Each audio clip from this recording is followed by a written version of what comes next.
En los laberintos digitales, donde las sombras se alargan, con cada clic. Se ocultan historias que nos hielan la sangre y nos dejan con más preguntas que respuestas. Sí. Hoy nos sumergimos en un caso que ha perturbado la tranquilidad de la red. Un crimen que se viralizó a una velocidad aterradora. Totalmente. El asesinato de Bianca Devins. Una joven influencer cuya vida fue truncada de la forma más cruel imaginable, dejando tras de sí un reguero de dolor, misterio y una estela digital imborrable. Ujú. Junto a Blanca, en esta historia encontramos a Brandon Clark, un hombre con el que mantenía una relación. Bueno, ahí reside parte del enigma. Amigos, algo más.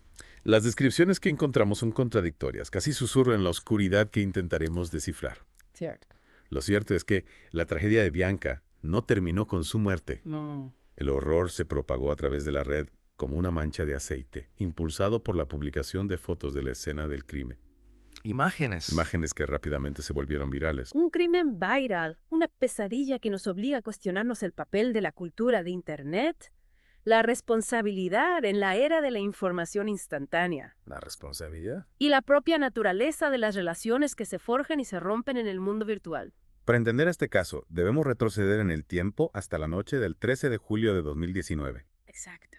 Esa noche, Bianca y Brandon asistieron a un concierto en Nueva York. Un concierto del artista Nicole Dollanganger Un concierto de Nicole Dollanganger que se convertiría en el preludio de una tragedia. en el preludio de una tragedia, sí. Imaginen la escena. La música, las luces, la multitud y un beso. Ajá. Un beso aparentemente inocente entre Bianca y otro hombre que desató la furia de Brandon, la chispa que encendió una espiral de violencia. La chispa que encendió una espiral de violencia, sí.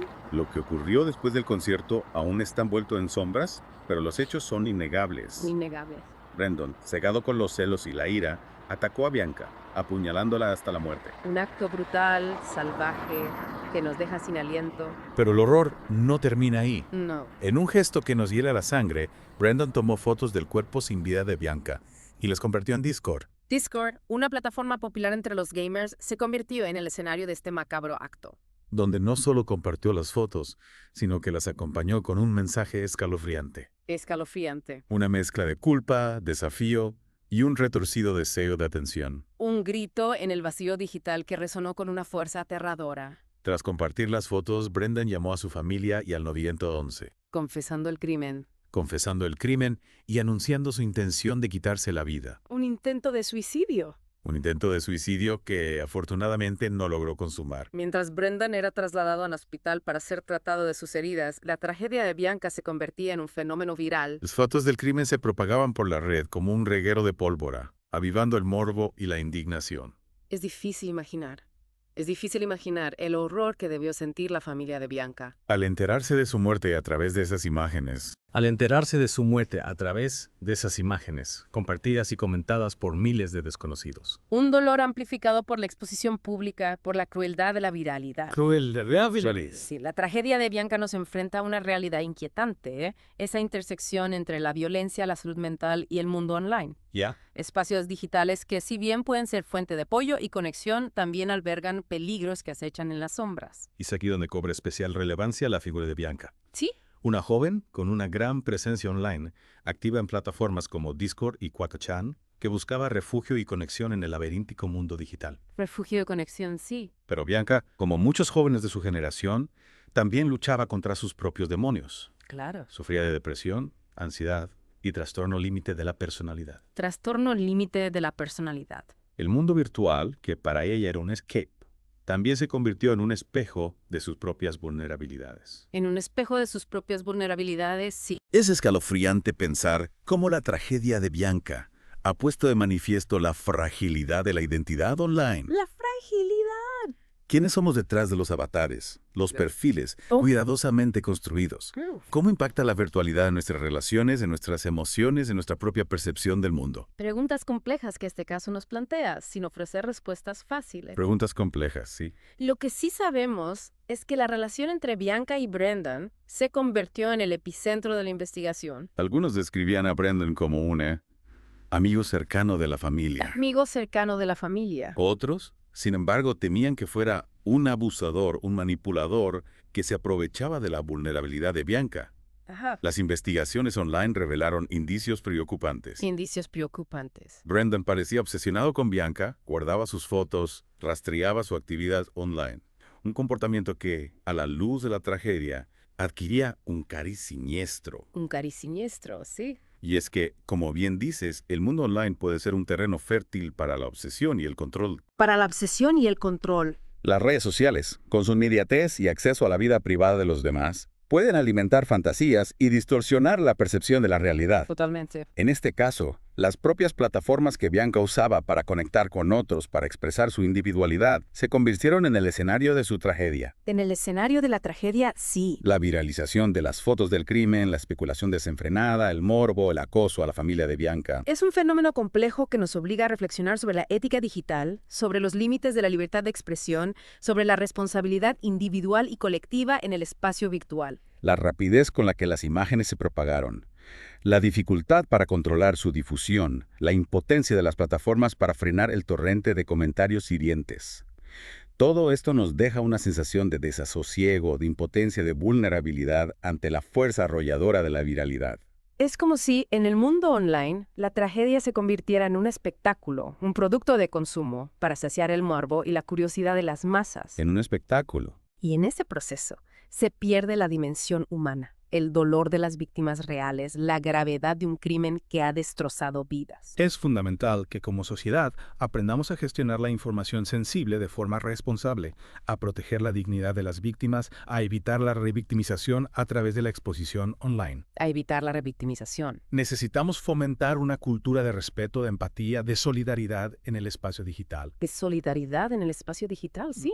Y por supuesto, trabajar para que las plataformas online asuman un papel más activo en la moderación de contenido, en la protección de los usuarios más vulnerables. En la protección de los usuarios. La ley de Bianca, en este sentido, es un paso importante, pero no el único. No es el único. Es un camino que debemos recorrer juntos, con determinación y con la convicción de que podemos construir un mundo digital más justo, más humano, más seguro para todos. Volviendo a Brandon Clark, la información sobre su pasado es fragmentaria, como piezas de un puzzle dispersas en la oscuridad. Sabemos que creció en un entorno familiar disfuncional, marcado por la violencia doméstica. Violencia doméstica. Su padre era un hombre abusivo que maltrataba física y psicológicamente a su madre. Un trauma infantil que sin duda dejó huellas profundas en la personalidad de Brandon. Un trauma infantil. Algunos testimonios lo describen como un joven solitario, obsesionado con los videojuegos y con una visión distorsionada de las relaciones interpersonales. Con una visión distorsionada. Su comportamiento online, en plataformas como Discord,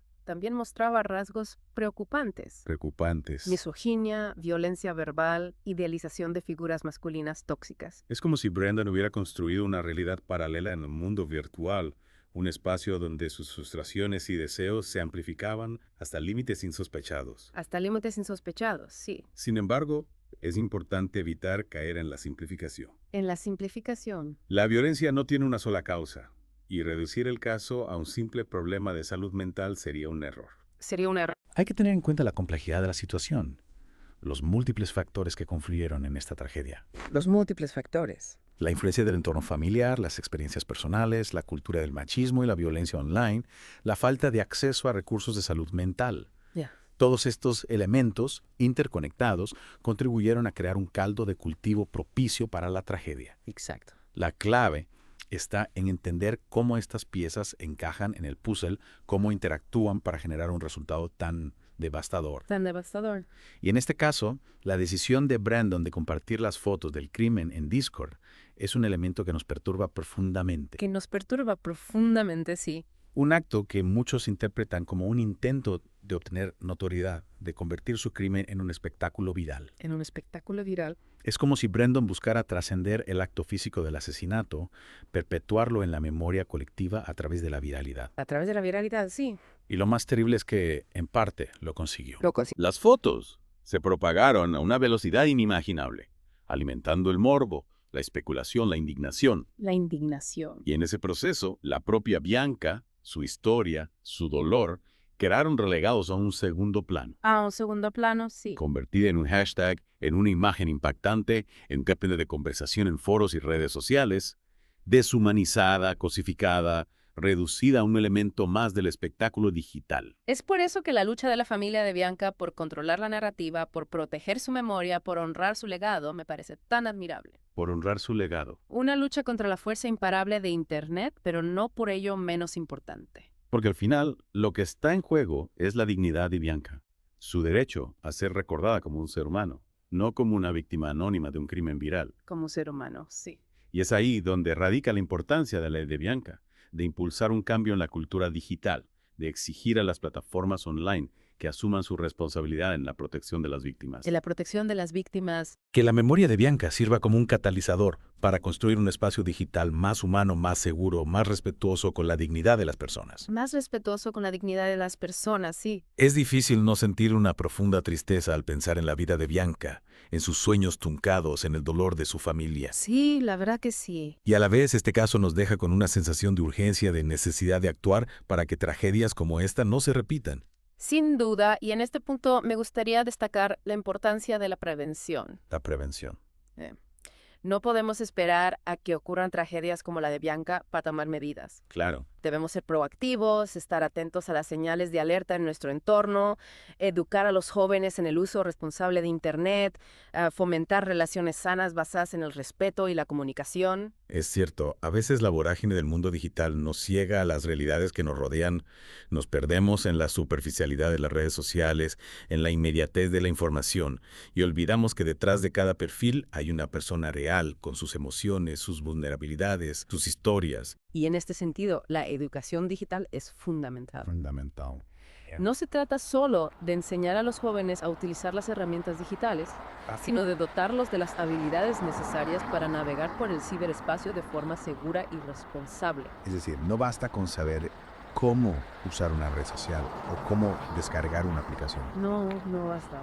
Lo realmente importante es enseñarles a pensar críticamente, a discernir entre la información veraz y la manipulación, a reconocer las señales de alerta en las relaciones online y a buscar ayuda cuando la necesiten. Exacto. Debemos empoderar a los jóvenes para que sean ciudadanos digitales responsables, capaces de aprovechar las oportunidades que ofrece el mundo digital sin caer en sus trampas. Sin caer en sus trampas. Y esto implica también un cambio de mentalidad por parte de los adultos. Es decir, no podemos delegar toda la responsabilidad en los jóvenes. No podemos. Los padres, educadores y la sociedad en general debemos involucrarnos en su educación digital, acompañarles en este proceso de aprendizaje, estar ahí para guiarles y apoyarles. Totalmente. La seguridad en el mundo virtual es tan importante como la seguridad en el mundo físico. Tan importante como en el mundo físico. Y esto implica también trabajar para que las plataformas digitales asuman un papel más activo en la moderación de contenido, en la protección de los usuarios más vulnerables.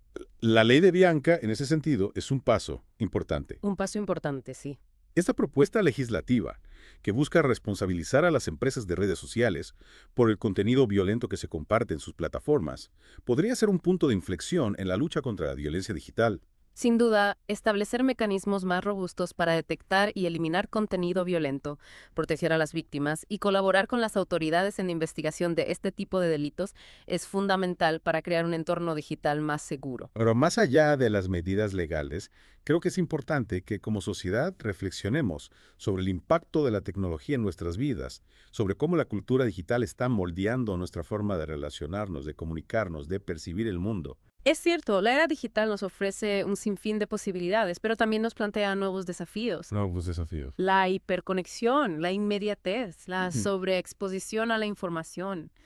Todo ello puede tener un impacto en nuestra salud mental, en nuestras relaciones, en nuestra forma de entender el mundo. Y en ese contexto, casos como el de Bianca nos recuerdan la importancia de mantener una mirada crítica, de no dejarnos arrastrar por la vorágine digital, de buscar un equilibrio entre el mundo online y el offline. Y recordar que detrás de cada pantalla hay una persona real, con sus emociones, sus sueños, sus vulnerabilidades. Por sus emociones. Y que la empatía, el respeto y la responsabilidad son valores que deben guiar nuestras acciones tanto en el mundo real como en el virtual. El caso de Bianca Devins nos deja un vacío imposible de llenar. Imposible de llenar. Pero también nos invita a la reflexión, a la acción, a la esperanza, a construir un mundo digital más humano, más seguro, más justo para todos.